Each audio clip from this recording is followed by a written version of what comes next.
boyebi date lelo toza date ne Le 29, papa. toza le 29 toza le 29 bon malamu na banda na jeudi le 26. Quelqu'un au nom de Jésus, quelqu'un a remis la couronne des épines de Jésus-Christ à Élie Nzeza. Je dois expliquer. Na muni moto aye kopesa nga couronne ya Yesu oyo ezalaki na mutu na ye. Na muni couronne na simbi yango boye révélation ki. Na muni ba épine nango ndenge bakanga yango ezalaki na kati elamba bakanga yango bien tango bazolatisa ye boye banzube wana eza kozokisa ye. Totunaki question elingi koloba nini? Réponse ezalaki nini? Réponse ezalaki nini? Réponse ezalaki nini? Tant totuni question couronne des épines ezoloba nini? Tolobaki nini? Cela veut dire balongoli pasi na Yesu. Elingi koloba Jésus aza lisusu na couronne wana te. A déclenché yango. Lokola amonisi yango na bana na ye Congo. Cela veut dire Congo aza lisusu na couronne ya esclavagisme te. Pasi condamnation ya Satana na mwana nzambe elongwe. Ndenge Satana anyokolaki Job par la permission de Dieu. Nzambe pa lingaki Yesu anyokoma na permission ya Nzambe, na volonté ya Nzambe, pour nous dire que toute chose qui se manifeste en nous, la volonté de Dieu est là. Mais Dieu accepte ça par des connaissances quelconques. Nzambe asalaka yango po ayebi pona nini Nzambe azali kosala yango. Ezali en 20. Bon, toleki wana poto kende musika na nani te poto to ganeta ya révélation tozozwa na lobi wana donc couronne toyebi ke pasi na biso esili tokozala susu na brûlure te tokozala susu honte te son eza sute insultation eza sute. Bon, toleki wana samedi le 28 2020 le 28 novembre 2020 11h13 minutes.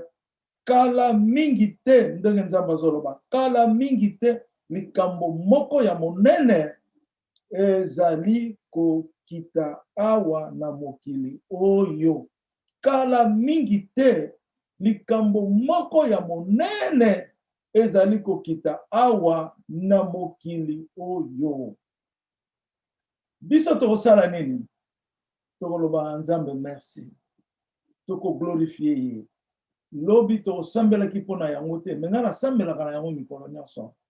Avant prière na biso sila, toko prier pona ko remercier Nzambe par sa bienveillance de nous parler ainsi par la parole de la divinité. Donc toko mona bilembo oyo eko banda ko manifester toko loba ke oui Nzambe asala musala na ye. Na leki wana Dieu dit le monde de l'éternel, l'éternel. Le monde de l'éternel, l'éternel. Donc, mokili ya Nzambe oyo azali éternel.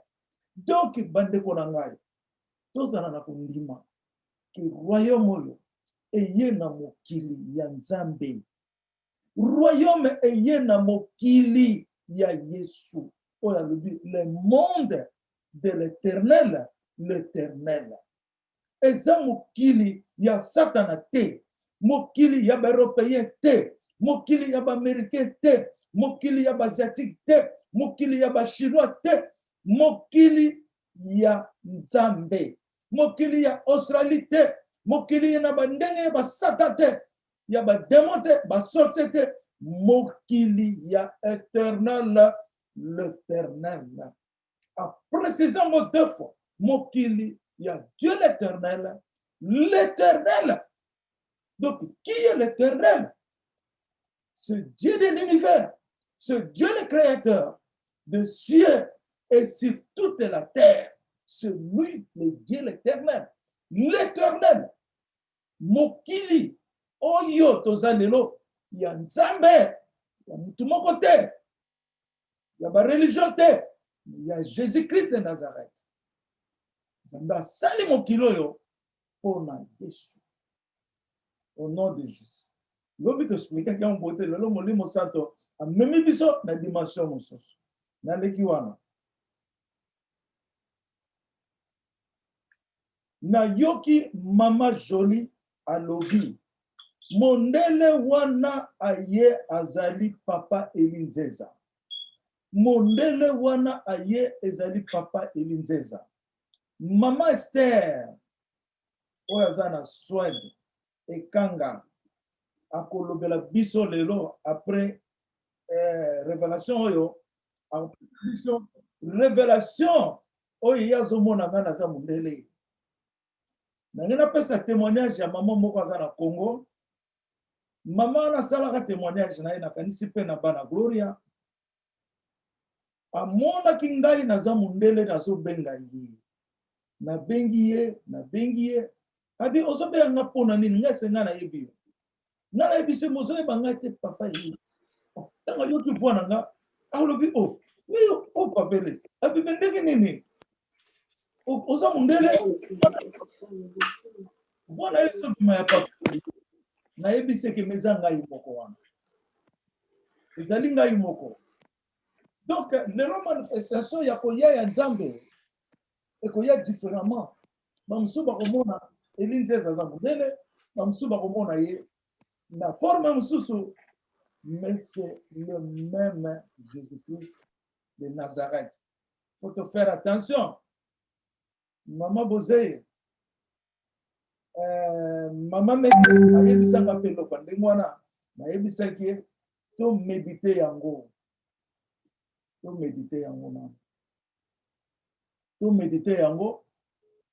Si Nzambe akoyebisa biso, vérité est égale vérité. Ozomona. Donc, maman moko pe na Londres, mais maman na tosambela ane soute, afani boye. Amoni nga naza mondele. Ona zomona papeli, akomisi mondele ndenge nini. Ngai moko, Nzambe alobaka na nga na bendaka yo na mai, ozalaki mondele. Ngai moko namona lisusu nasukulaka na be na ngai. Nasukulaka na be na nga. Tango nazo sukula, nazo alakisi nga ndenge osukula makolo na nga. Mais je me vois que je suis un blanc. Nalobi pas blanc comme le blanc sur la terre. Je dis bien, pas un blanc comme le blanc sur la terre, mais un blanc de la clarité de Dieu. Mwinda ya Nzambe. Tango ezana ekla nango, emonanaka mwindu te, emonanaka sombre te, emonanaka pembe. Pembe elingi koloba vérité. Pembe elingi koloba sainteté ya Nzambe. Mais Nzambe asala ba couleur na lokola eza na arc-en-ciel. Parce que Dieu se manifeste d'une manière, d'une autre façon. Abimonisaka na ndenge alingi. Naza Nzambe kaka. Yango na nde nalingaki tososola wana, tosanzola yango malamu, po to comprendre likambo ya mundele, yango na Mama Esther akotémoigner lelo mpona likambo wana mundele. Po tango déjà se koki, bana ya Nzambe babandi kovivre apparition ya Jésus-Christ na mabele. Babandi kovivre yango, babandi komona éclatement il y a puissance divine en Jésus-Christ de Nazareth. Naleki wana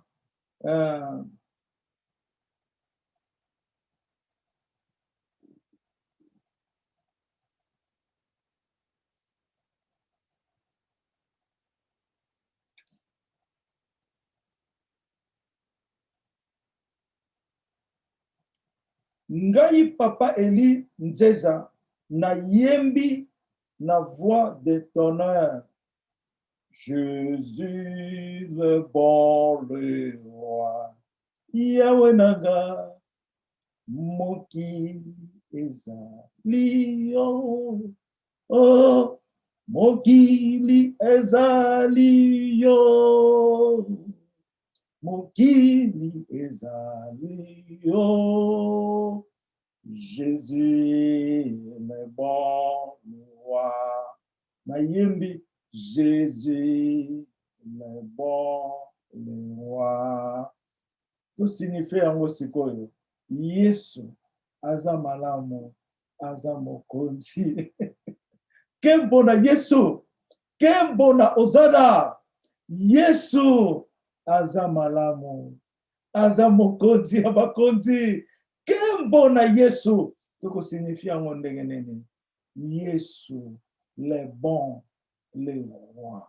Bana Yesu, boko sepela. Boko loba nzambe na biso aza malamu to. Il est trop bon. Il est capable à changer vie na biso. Leloyo tokoma le vrai Israélite. Tolongana busenzi ya captivité, esclavagisme. Bakokole besoin d'imiter que vous êtes le roi sur la terre. Besoin d'imiter que vous êtes prince na mabele. Besoin d'imiter que vous êtes David na mabele. Besoin d'imiter que vous êtes Jidaël na mabele. Kembo na Yesu.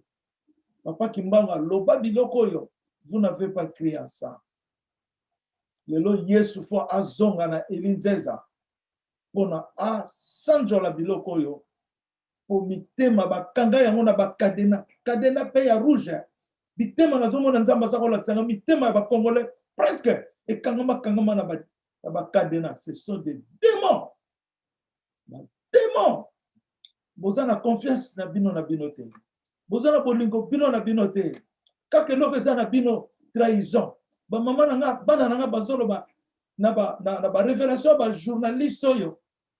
Mais kaka critique nzamba lobi nanga. Tika page wana koloba bote. Ye moko aza ko contrôler yango. Ye moko aza na contrôle ya bato bazo critiquer. Albi koloba kuna te koloba te. Yo sala na yo. Oyoki. Nde yango wana bana nzambe tozana na kundima ke Yesu Kristo azali nzambe. Aye na Congo na mokili na ye et pas ça la fondation du monde et c'est la mona globe terrestre na kati ya Congo et c'est la mona globe ya étoile ya David na kati ya Congo et c'est bimi ba poussière bato bazonya danga bazonya ta royauté na bango bazoye bateke baza komi nyata bango na bango ndeko na biso faut que nous changeons faut tous dans la discipline bamboko to fandi na bamindele tozomona bazo réussir na likambo moko eza discipline et amour. Ezala na ba musulman bazo réussir na discipline et amour. Mais biso bato tozana le créateur de cieux et sur la terre. Biso de photos za ba exemplaire, il y a discipline et l'amour. Na yoka kama wa mingi, quand j'entends des critiques à mes oreilles, ça me fait pitié. Ce que les Cambrézali, sambela pona baninga. Ne commentez pas des critiques. Quand vous commentez des critiques, vous faites partie de la destruction, la malédiction pour la batuana. Mais plutôt, sans la bienveillance, il y a beaucoup de Nzambe. Nzambe atala motema na yo. Nous pardonnons nos offenses à ceux qui nous ont offensés. Na bato yo basala ki biso mabe, biso nde tozolimbisa bango. Il faut tozala exemplaire ya Christ. Il n'a pas fait le péché, il n'a pas fait le mal, mais il a pardonné le monde des mal. Il a pardonné ceux qui ont commis les péchés. Mais lui n'a pas commis des péchés.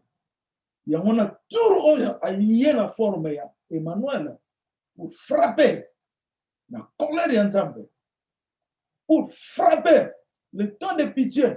Et c'est Sili. Oh, il y a Sali. Quoi? À Sali, repentance naïe. Asu fruit de bonheur naïe. Nanzambe. Asu mawa Nzambe. pour asali oyo Yesu asalaki. Dieu nous a pardonné en Jésus-Christ par le sang de Dieu. Jésus-Christ a porté le sang de Dieu. En lui, il nous a pardonné. Mais lui n'a pas commis de péché. Il y a un biso. Faut te limbisa. Pardonner ton autrui comme tu vis toi-même. Nani akoki komi lingate. Naleki wana.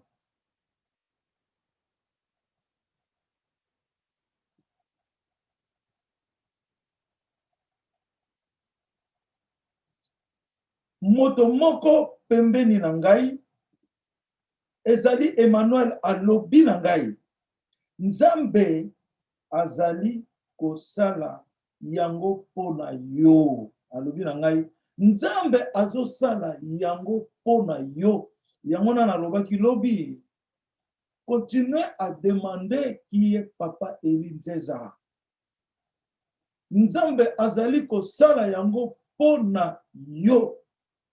C'est pour cela que j'ai dit, continuez à demander au Seigneur Dieu l'Éternel, l'Éternel. Continuez à demander qui est ce papa-là.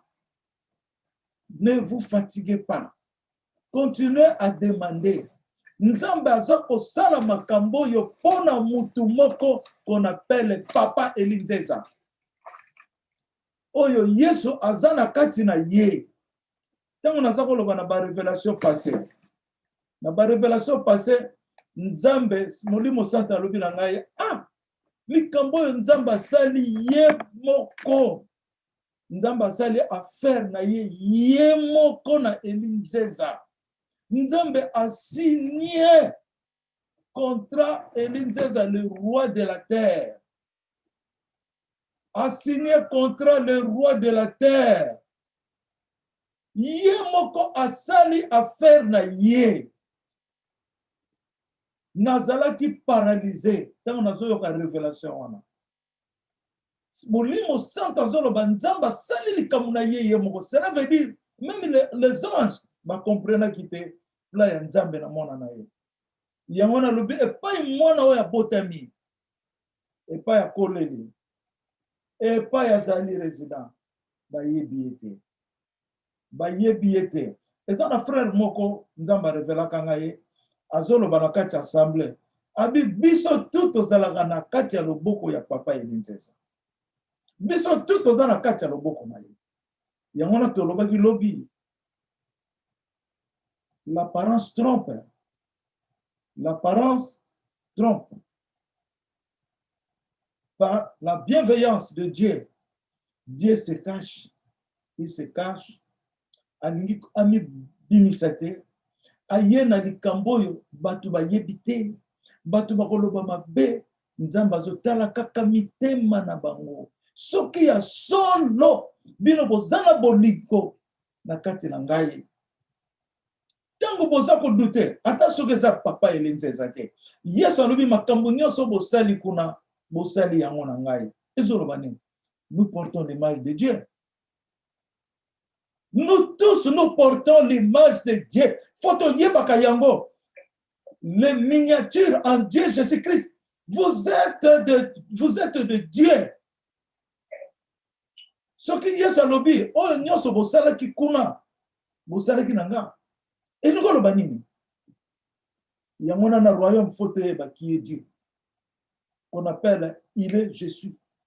C'est lui qui existe. Nous devrions connaître ça. Ce que tu yebi qui est Dieu te. Toko bandako ko tatone likolo ya wapi. Ya poto poto. Muninga oya za pembene na yo. Kembo ya Yesu zawa. Nzamba sali mutu na gloire na yo. Ndingo yo ko kanisa ko zo solo na mutu. Mais yo so ebateke yo moko za miniature ya Nzambe, ye moko pasa miniature ya Nzambe. Oya lobi na ngaki na kosi atela maloba ngosiko. Oya lobi na ngoso kosa atela ma aloba ako vivre na mokilo te. Tu ne peux pas changer la loi de ce monde de Dieu. Tu ne changeras jamais. Oya lobi ke na kosi loba o kosi, tu ne vivras plus, tu es mort. Nasa ko yebisa yo. Mena lingi ozala vivant, ozala sauvé. Makambo Nzambe atezo lekela yo yoka na yo kotia tembe te yoka na yo. Est-ce que yo yeba ko kozala mokili? Est-ce que yo yeba kike okozala moto? En plus oyeba ke kozala ne Congo. Ne Congo eleki ba nation nyonso na mabele. Lelo ne Congo aza le dernier de tout le monde. Mais aujourd'hui, avec l'apparition d'Emmanuel, ne Congo est devenu premier. La nation de Dieu, premier dans les mondes, ne Congo. Le pays représentant de Dieu au monde, Congo RDC. Pour bien parler, maintenant, nous allons ne Congo, nous allons Congo. Ne Congo, c'est tous les Congo. Et ça RDC. Ozala Mungala, Ozala Mukongo, Ozala Ndani, Ozala Muluba, Ozala Muswahili, Ozala ne Congo.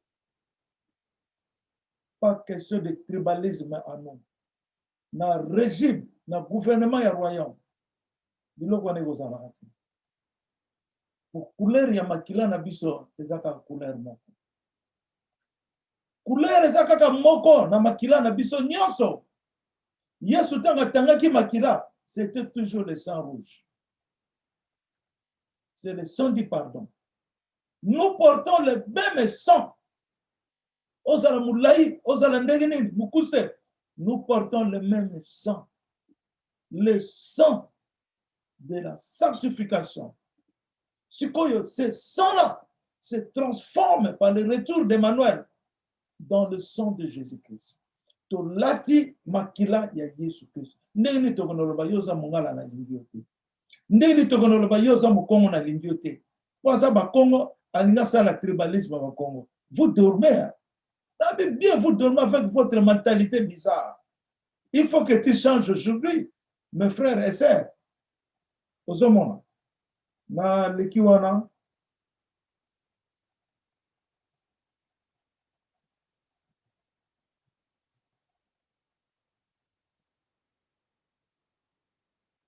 Sikona kena ona lobaki lobi msusu. Royaume ekomi na ba nombre nyoso na mokili. Donc royaume na komona ya Nzambe, royaume setondi na ba nombre ya likambo nyoso eza na mokili oyo. Bon, nangina pesa bino révélation lelo na komaki yango te po ezalaki vision ya kokoma pe na position ya rêve. Namoni tant nazo sambela na ba 5 heures du matin na kiti na se na bando prier tellement nzembo yo na lingiango mingi mokili ezali yo mokili ezali yo mokili ezali yo Jésus le bon roi yeah. Mokili ezali yo mokili ezali yo mokili ezali yo Jésus le bon roi Yahweh bolingo ezali yo bolingo ezali yo bolingo ezali yo Jésus mabondeli na ngai yango wana etelemisi ngai na nzembo wana po nazoloba na Nzambe mondo eza yo ndo osali l'univers yo ndo obengi biso yo ndo osali nyonso lelo yo ofanda na royaume na yo yango wana nakomisi yo oza mokili mpe nalobi oza bolingo ezali yo na nsima nango ntango naza komedite namoni mama moko ya monene amemi mwana moke akangi ye liputa makasi donc mwana makoloni so mamutu boyebi kaka bamama na biso ndenge bakangaka bana boye akangi mwana wana donc na liputa penda bien serré yo okolongwa te bakoya kobotola yo ngai te mama nazoyemba azobina bolingo esali yo mokili esali yo moki na mwana na ye wana azobina nani akoki kointerprete biso mama wana za nani mwana wana za nani asere mwana na ye wana makasi yo na kotika yo te kembo na Yesu kembo na ozana ozana ozana ozana ozana kembo na Yesu kembo na Yesu kembo na Yesu. Amen, papa. Na Yesu. Amen, papa. Oui, oui, maman, tu peux parler. Mama Magdala. Alors, Mama nazali Mama Congo. Mama Congo amemi Emmanuel na Mukongo. Mama Congo amemi Emmanuel na kati na ye. Amen. Amen. Nani susa koko pesa réponse ko bakisa na mama na biso.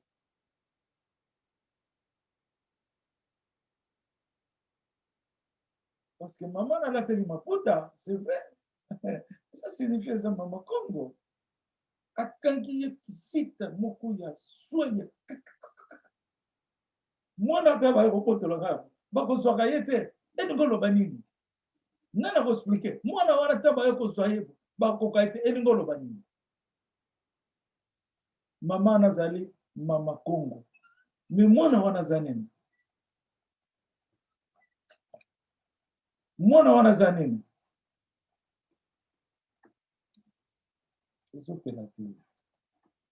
Mwana wana please longola kituna. Mwana wana aza nani? Non. Ndenge akangi pona solo bangona kikongo kizita. Donc formule ya kokangango eza kaka ba mama na biso nde ba yebi kokangango. Ba mindele ba memaka bana batiana bilo mo na liboso mwana za liboso bo. Mwana kuta sana esereta zombanga mwana kopela. Mais ouais ba mama ba kongo tanga ko sala musana o sala langa na ye. Bien serré penza.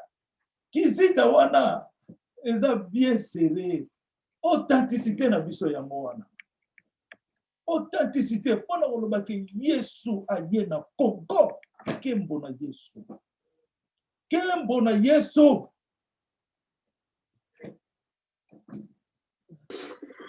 Yes. Oui, Papa Eli. Hein?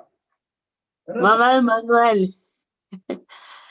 Ngana koloba eza bolingo o tozo manifester na nkolo Yesu na biso.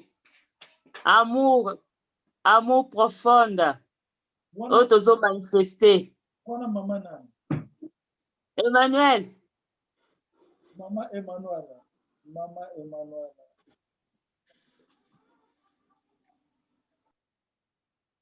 Mama Emmanuel. Mama Emmanuel. Mama Emmanuel. Vérité demeure que vérité. Mama Emmanuel a lobby. Bolingo oyo tozo manifester na nzambe na biso. To sceller Jésus-Christ. Na kisika bien fermé. Yesu kokende lisusu te okende wapi. Bolingo na yo eza munene trop. Ozomona to sceller Jésus-Christ. Na kati na nzoto na biso. Ezali mama oyo Satan alukaka. Apocalypse 12.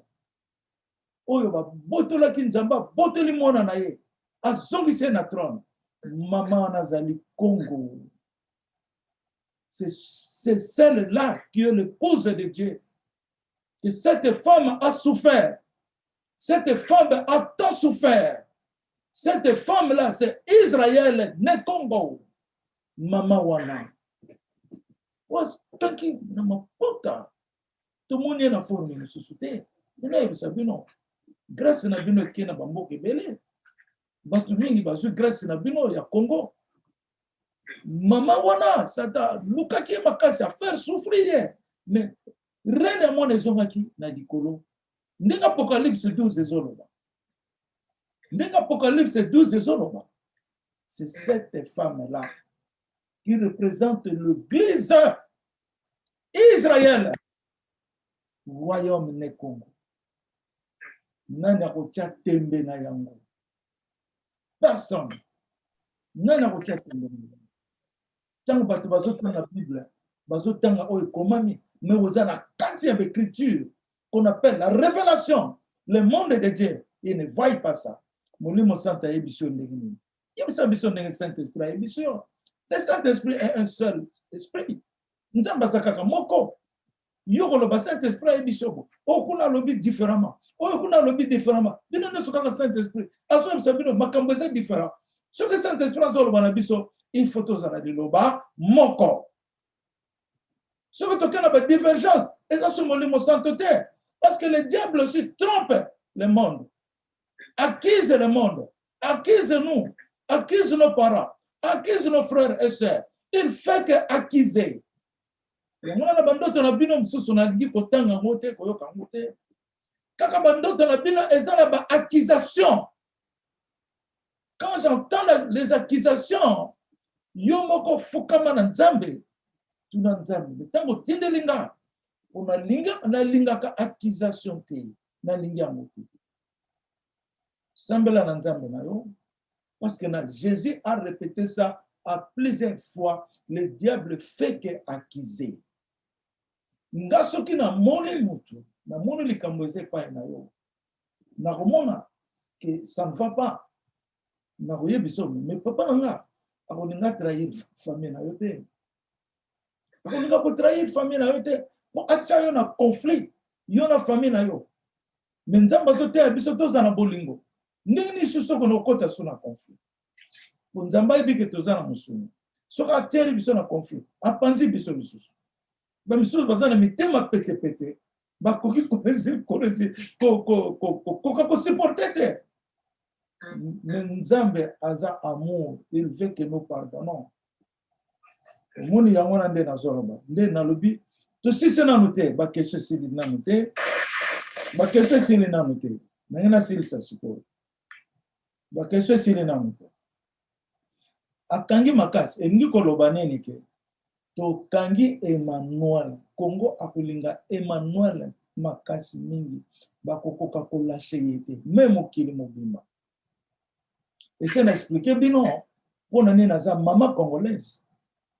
Pe azo yemba nzembo azo bina kitoko. Mokili ezali yo, mokili ezali yo, mokili ezali yo. Jésus le bon, le roi. Yesu aza malamu, aza mokonzi. To yemba kanzembo yo à tout le temps to glorifier nzambe na biso na nzembo yo to kumisa ye ozali roi des rois, le Seigneur, le sauveur. Na kesi koyo na révélation oyo elandi wana ezalaki ndoto ezunga mwa tamulai makambo bele na kati moya koloba nyonso eza te oyo ye na motema na ngai yango na oyebisa te. Na moni nazalaki na kati après mama esera o témoigner likambo ya mundele na telami naza na kati ya lupango na ngai na parcelle na ngai mais parcelle na ngai ezalaki na mona likambo ko kisana ordinaire te ezalaki na kaka normal ndenge wana ndenge ba lupango ezali de moment na yo komona balandi nga na papa moko alobina yozo yeba te banki moko ya munene ya mokili oyo eye kotia branche donc eye kopointe banki wana na kati ya lupango na yo awa natali mpe mo namoni banki wana tia drapeau ya banki wana na kombo me kombo nazoyeba te soki eza banki ne eza kaka banki donc batie déjà ba bureau installation na kati ya lupango na ngai kabi c'est quoi ça nakenda kote mosusu nazalaka bandeko moko balandi nga nazomona na kati ya parcelle bato bazosambela bato bazokuya kosambela esika moko bato baza facile balobi tokotindela yo batu bakoya kosambela epai na yo awa. Oh, nazomona lupango nanga echange, nazomona ndako nanga ezalaki forme mosusu, ndako ekomi echange forme, eye ndako monene, me lupango ngo ezoyaka monene. Après nini naye komona bana mike nalataki veste ya or d'or. Donc bana bafandi ya mibali mike bazosakana. Donc lupangu mobima etondi opportunité, etondi kembo na Yesu banque. Donc siko yango na tuni nzamba alakisi biso presque 3-4 symboles, mais zaki ndoto mulayi nakoki ko méditer nyonso tete na sokene yango malembe. Mais pour vous montrer que lupangu wana tika nga mona expliquer, lupangu wana nde ezali royaume Congo. Lupangu wana nde ezali royaume Congo. Oyo ya munene yaki ko pikle na kati ya lupangu wana eza banque. Quand on parle de la banque ezolobela biso nini? Nga moko na ko répondre. Banque ezolobela biso bonheur. Banque ezolobela biso délivrance. Parce que ce qui oza na mbongo te, ko survivre te, lelo na mabele oyo, toza ko survivre na foi na Nzambe. Mais Nzambe ayebi que foi na biso lelo et se transformer na richesse. Oh Nzambe ayeli biso na Congo, le pays le plus riche du monde. Et ça la kaka ya maloba. Mindele bakitsekwa bayibaka le petit chien, bayibaka. Mais lelo est comme propriété physique, matérielle, spirituelle. Quand on voit l'image symbole de drapeau, il y a banque. Banque et nous loba Yesu azali richesse. Yesu aza bonheur. Yesu aza consolateur. Ako console donc likambo ya mbongo to ozala nango problème te. Likambo na biso ezali oyo mama nazobina na mwana. Kumisa Nzambe. Na kati ya lupango balobi nanga tokotindelo yoso te, yoso na Nzambe, yo boye tokotindelo batu bakoya, na mona batu bafandi jusqu'à ce que place coûte ezate batu batondi. Na kena kotoyo na kokuta bana ezoloba ni zena na kena lupango. Batu bazoya kosambela ezoloba nini? Terre sainte. Ezopesa biso réponse, Terre sainte église ya Nzambe ezongi. Israël ezongi. Siko na kokuta bana bafandi bana kitoko balati ba robe d'or jaune ba violet ba mauve ba nini bana kitoko na sebo bazo sakana na bango elingi koloba nini bana wana bazali le peuple de Dieu oyo babikisami na makila ya Yesu bakomi bana onza bazoloba mes enfants c'est vous. Mes enfants, oh Yesu alobi, soki oza lokola mwana oyo te, okokota na bonzambe te. Donc, bana wana bazo sakana wana, c'est vous, les saints de Dieu. Ya wana de message, Nzambe alakisi biso likambo ya monene eza koya, eza yango. Tokosepela, oh nanu tosepela te. Drapeau ya banque na likolo ezopepa boye eloko nyonso bino bokolinga bokozwa olingi avion lola déjà ezala maboko na bino. Qu'est-ce que vous voulez encore? Vous avez tout au nom de Jésus-Christ. Je jure au nom de Jésus, la vérité demeure que la vérité, au nom de Jésus-Christ de Nazareth. Bon, maman sœur, il y a Amen, amen. Amen. Mama sœur soka soka nga mama sœur kanga ya ko pesa biso ko zo masolo mulaite mama zo kaka muke ata 3 minutes okina mulaite zo kaka ata 3 minutes o pesa biso révélation oyebsinga lelo na tongo. Amen. Shalom papa. Nazo ka mama, shalom mama. Ezalaki boye. Oh Seigneur, Papa Eli, mbala liboso, ye moko amemeli nga papa Eli alakisi ngai papa Simon Kimba ezali photo oyo batiaka ye ya liputa wana te eza ya ayebisi ngai papa Eli aza papa Simon Kimbangu ayebi nazalaki ya kofukama na moi ayebisi ngai zwa biki alobi kende malembe nake kozwa biki na kaye nazongi nafukami ayebisi ngai tala ngai prophète Eli Nzenza alobi c'est moi écrivez les noms là bamemeli nga papa Eli Nzenza kombo wana nakomi nasisi kokoma na kaye alobi bien alobi tala oyo jeune homme eza Kimbangu nga alobi seigneur papa Kimbangu alobi omoni photo wana eza quelque part papa ayebi ok papa akotorisaka kokende kozwa après mais ayebisi seigneur yo olobi na ngai ozali papa Eli Nzenza après akomi mundele nga alobi oh seigneur mais yo olobi na ngai ke eza papa Eli Nzenza nde yo mwindo après okomi mundele alobi oui ngai moto nasali barase nyonso regarde namoni ye boye akomi chinois alobi oh seigneur okomi mpe chinois alobi oui alobi zela azongi papa Eli Nzenza sikoyo amemi ngai seigneur ya mundele ayebisi ngai omoni ngai ntango amemaki ngai azalaki elongi ya papa Eli Nzenza oyo alakisaki ngai liboso amemi ngai te na Galile tokoma kaka akiti alobi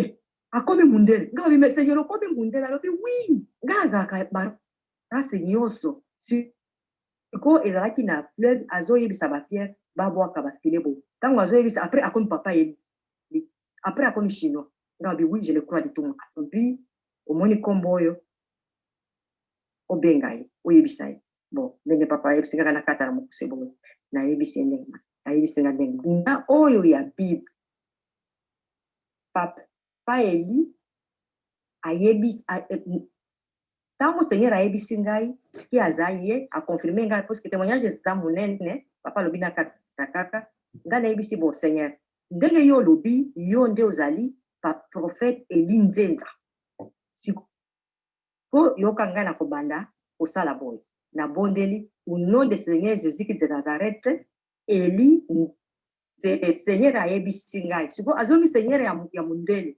ayebisi ngai soyez béni ma fille ok ngai à partir ya jour wana l'heure wana nayebisi na papa Eli nakoti na contact na papa Eli te oyo la même personne oyo amarchaki na nde ezali ye na alobi seigneur je le crois de tout mon cœur après ayebisi ngai kamata biki Nzenza directement papa Eli Nzenza oyo ya motu mwindo oyo tozoloba na ye awa abimeli ngai na kati